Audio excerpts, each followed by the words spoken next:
Hi friends, പുതിയൊരു വീഡിയോയിലേക്ക് എല്ലാവർക്കും സ്വാഗതം. അങ്ങനെ മോൾക്ക് ചെറിയൊരു പരിക്കുണ്ട്.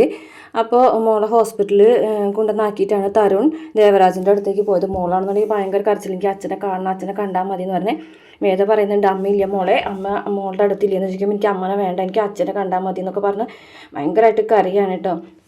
അന്നേരം നമ്മളെ വേദയാണെന്നുണ്ടെങ്കിൽ തരുണിൻ്റെ അമ്മയോട് പറഞ്ഞു, ഞാൻ ഇങ്ങനെയൊന്നും ആവുമെന്ന് വിചാരിച്ചില്ല എന്ന് പറഞ്ഞപ്പോൾ തരുണിൻ്റെ അമ്മ വേഗം പുറത്തേക്ക് പോട്ടോ. അപ്പോൾ തരുൺ വരുമ്പോൾ തന്നെ ചോദിക്കും, നീ എന്ത് പണിയെ കാണിച്ച്, കൊച്ചി എത്ര നേരമായി കരയുമെന്ന് ചോദിക്കുമ്പോഴേക്കും വേഗം തന്നെ ഓടി അകത്തേക്ക് വരികയാണ് കേട്ടോ തരുൺ. അങ്ങനെ തരുൺ മോളുടെ അടുത്ത് വന്നിട്ട്, മോളെ എന്തത്, മോൾ എന്തിനാ കരയുന്നത്, മോള് പേടിച്ചോ എന്നൊക്കെ ചോദിച്ചു കൊച്ചിനെ ആശ്വസിപ്പിക്കുകയാണ് കേട്ടോ.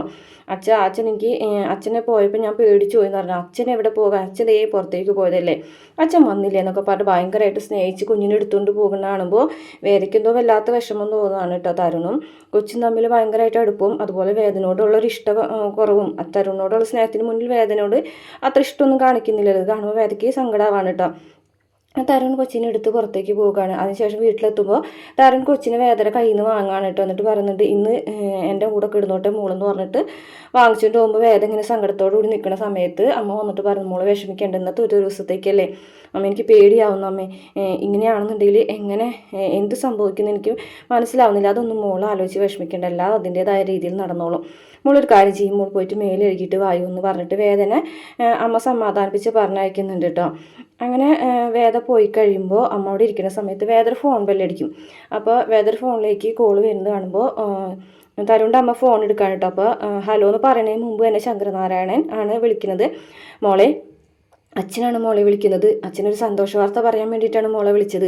മോളെ, വിക്രം പുറത്തിറങ്ങി, ഒരുപാട് കാലത്തിന് ശേഷം കോടതിക്ക് മനസ്സിലായി അവൻ തെറ്റുകാരനല്ലാന്ന്, കോടതിയിൽ തെറ്റുകാരനല്ലാന്ന് നമുക്ക് തെളിയിക്കാൻ കഴിഞ്ഞു, അതുകൊണ്ട് വിക്രം പുറത്തിറങ്ങി എന്നുള്ള കാര്യം പറയാൻ കേട്ടോ.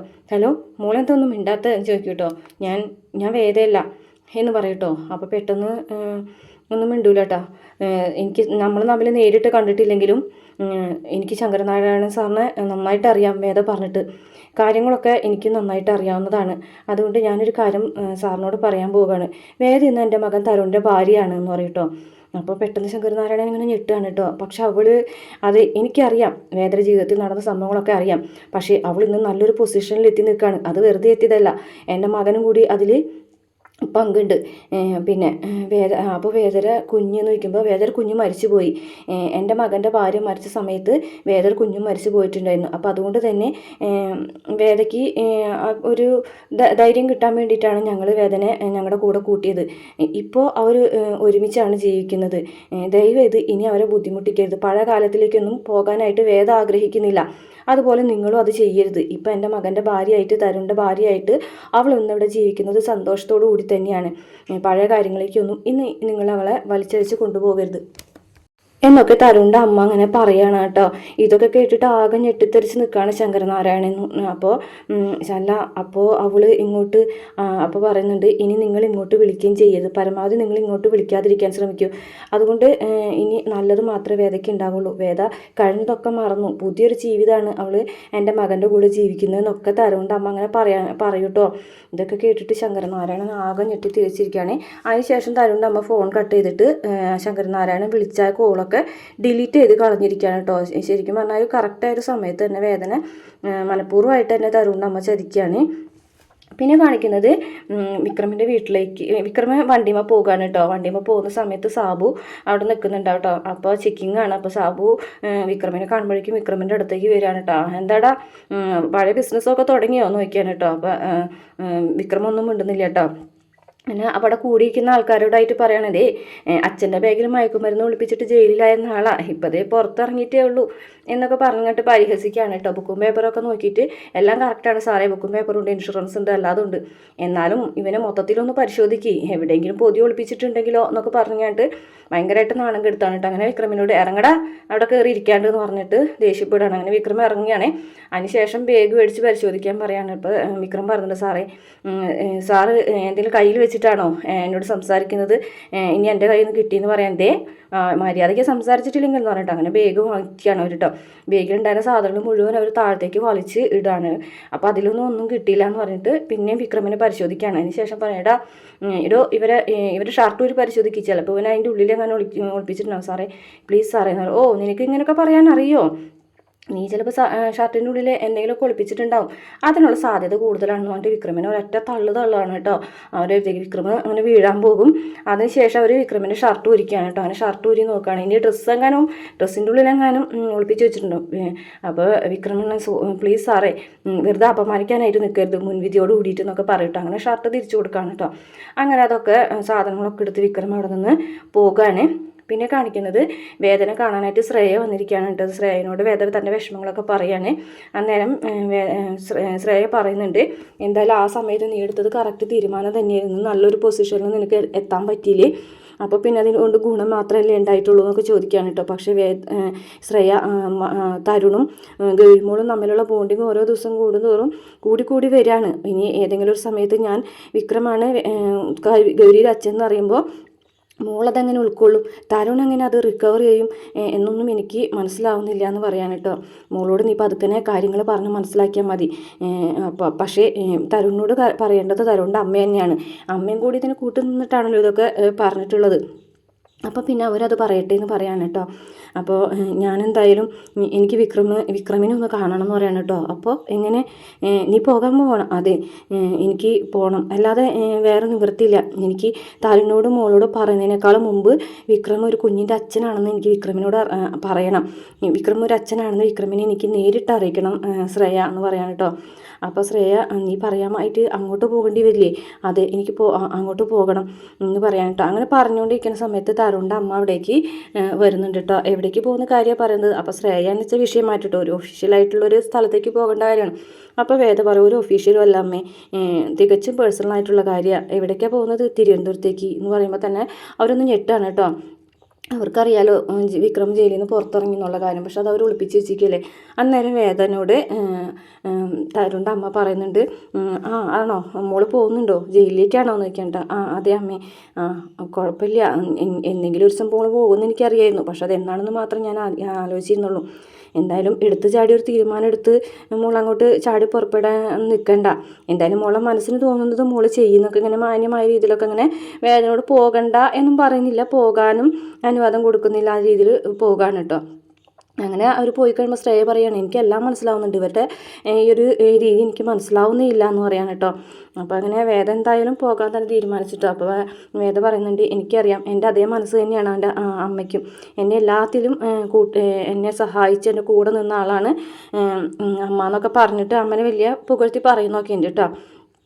പിന്നെ കാണിക്കുന്നത് വിശ്വൻ പൊടികളൊക്കെ കൊണ്ടുപോകാനായിട്ട് പോണ സമയത്ത് പെട്ടെന്ന് തന്നെ പോലീസ് ജീപ്പ് അവിടെ വന്ന് നിൽക്കുകയാണ്. സാബും കുറേ പോലീസുകാരും ഒപ്പം ശ്രീകാന്തും വരുന്നുണ്ട് കേട്ടോ. എന്താടാ വണ്ടിയിൽ കടത്തുന്നത്? സാറേ എന്താ സാറേ എന്ന് ചോദിക്കട്ടോ. വണ്ടിയിൽ എന്താണെന്ന്? അത് പൊടികളാണ് സാറേ. ഇപ്പോൾ പൊടികളൊക്കെ പലതരത്തിലുണ്ടല്ലോ സാറേ, ഇത് മുളക് പൊടിയും മഞ്ഞപ്പൊടിയൊക്കെയാണ്. അപ്പോഴേക്കും നമ്മുടെ വിക്രമും ശ്രീജയും വരുന്നുണ്ട് കേട്ടോ. അതൊന്നും പറയാൻ പറ്റില്ല, താനിതുവരെ ബിസിനസ്സൊക്കെ ചെയ്തിരുന്നാണ്. അപ്പോൾ വിശ്വം പറ, സാറേ ഞാൻ എത്ര വർഷങ്ങളായിട്ടത് ബിസിനസ് ചെയ്തുകൊണ്ട് കിടക്കണം, മുളക് പൊടിയും മഞ്ഞപ്പൊടിയും മല്ലിപ്പൊടിയൊക്കെ വിറ്റിട്ടാണ് സാറേ ഞങ്ങൾ ജീവിതം മുന്നോട്ട് കൊണ്ടുപോകുന്നതെന്ന് പറയും. അതൊക്കെ എനിക്കറിയാടോ, പക്ഷേ തൻ്റെ അനിയനൊരുത്തം വന്നിട്ടുണ്ടല്ലോ, അവന് വേറെ പൊടിയൊരു ബിസിനസ്സാണല്ലോ.